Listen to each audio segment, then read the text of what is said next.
And we got one more question is I really want to become a better person. I feel guilty for all the people I've mistreated. My ex-girlfriend broke up with me today because I was being toxic, but she wants to retry if I fix my issues. I really want to treat people better. And even if I don't get her back, I still want to become a better person. So what you are telling me is that you are a toxic person. I want you to sit down and break down everything that you think is wrong with you. I want you to write it down on a list. And I want you to, again, on the other side, write down the good stuff. And on your bad list, you might find out that your bad list might be this long and your good list might be that long. What I want you to do is I want you to analyze every single thing that you are bad at, and I want you to improve it. This is a very simple question, but it's much deeper than people think. Nobody is inherently born toxic. Nobody out of the womb is born a toxic human being. What happens to somebody is that the world shapes them, the world steps on them so much that they become a bitter and toxic individual, that you've let negativity, low self-esteem, hatred take entity within your soul. And that's how somebody who's hateful is born. They're not just randomly, they don't wake up and they're a hateful person. A hateful individual happens slowly. That negativity, hatred slowly starts to seep in their thoughts from what the world gave them, because they were not born as a negative, as a hateful person. You were not born as a hateful person, but what has happened is that you let the world and negativity take root in your soul, in your heart, in your mind, so that when it manifests itself, you look like a toxic person. I'm going to look at you, and nobody is inherently a toxic person. Nobody is a hateful person by default. They have let the world shape their views. They have let the world and people shape their views and their soul, where they let negativity take part in their brain, however you want to say it. They have allowed negativity to win. And what you're doing right now is that you're letting negativity win. Most people are letting negativity win because it is running their life, it is running their soul, it is destroying their family, it's destroying their happiness, and it's laughing at you. What I want you to do is I want you to break that spell, or however you want to call it, and I want you to tell negativity to get out of your life. And it's not going to be easy, because what negativity has done, it's latched onto you and it's stuck to you. And you might feel like you want to become a better person, but negativity is always there to stop you. Negativity is always going to be there to say, whoa, whoa, whoa, whoa, whoa. We don't have to do that. Let's come back home. Let's come back home to negativity. What I want you to do is I want you to stop listening to negativity.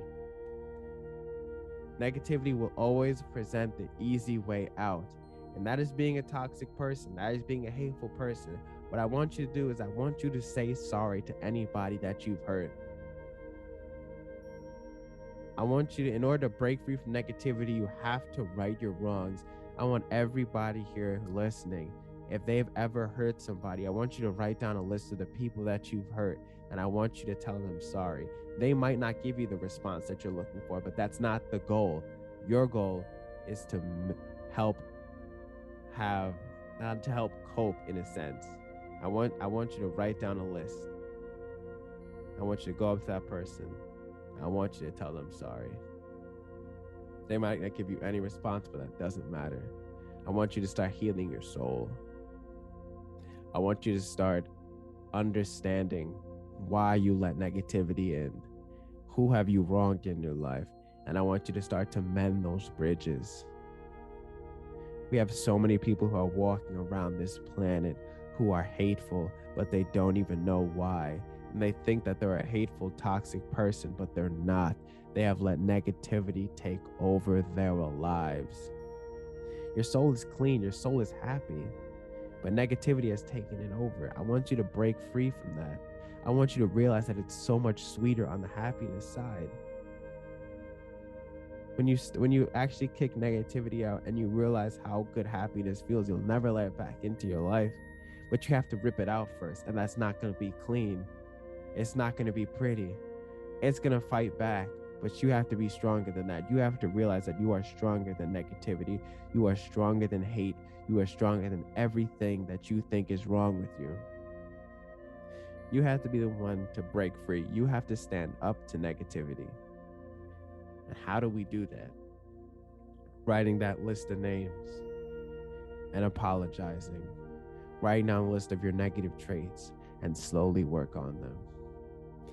I want you to also practice mindfulness. Sit with your thoughts. When a negative thought comes up, I want you to address it. I want you to tell yourself that you're better than any negative thought that you have ever had. I want you to tell negativity that you have no home here anymore. I want you to wake up and tell yourself that you are a positive person. I want you to wake up, and when you look in the mirror every single day, I want you to smile. I want you to tell yourself that you're good enough.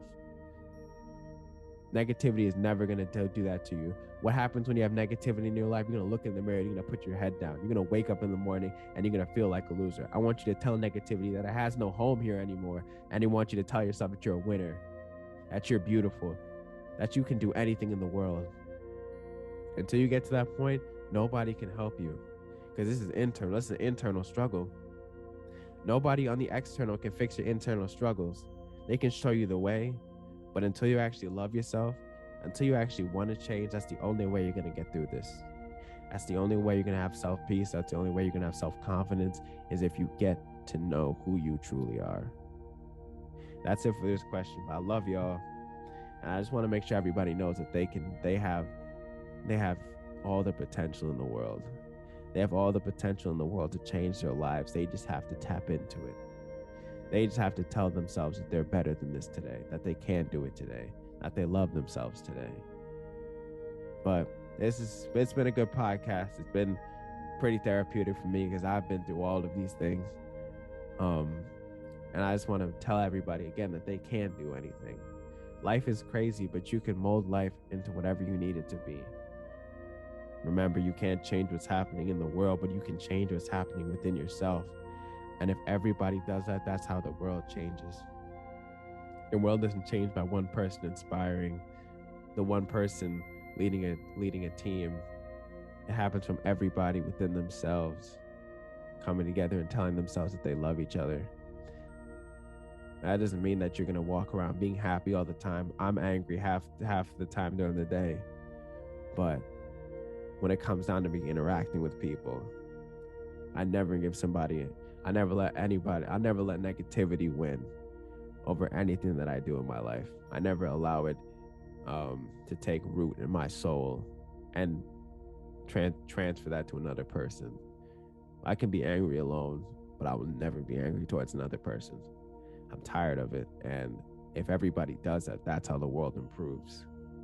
It's a collective thing. It's not just a one-man mission. You got to be able to change the world. And that's what I'm doing. If anybody has a voice like me, go ahead and say it, because people need to hear it. People need to hear something from you. I'm looking at you, and yeah, you got a voice. These people need to hear from you. I need to hear from you. So I hope everybody's doing good. I hope everybody's healthy, happy. They're not doing bad. But I love y'all, and I'll see you guys next time.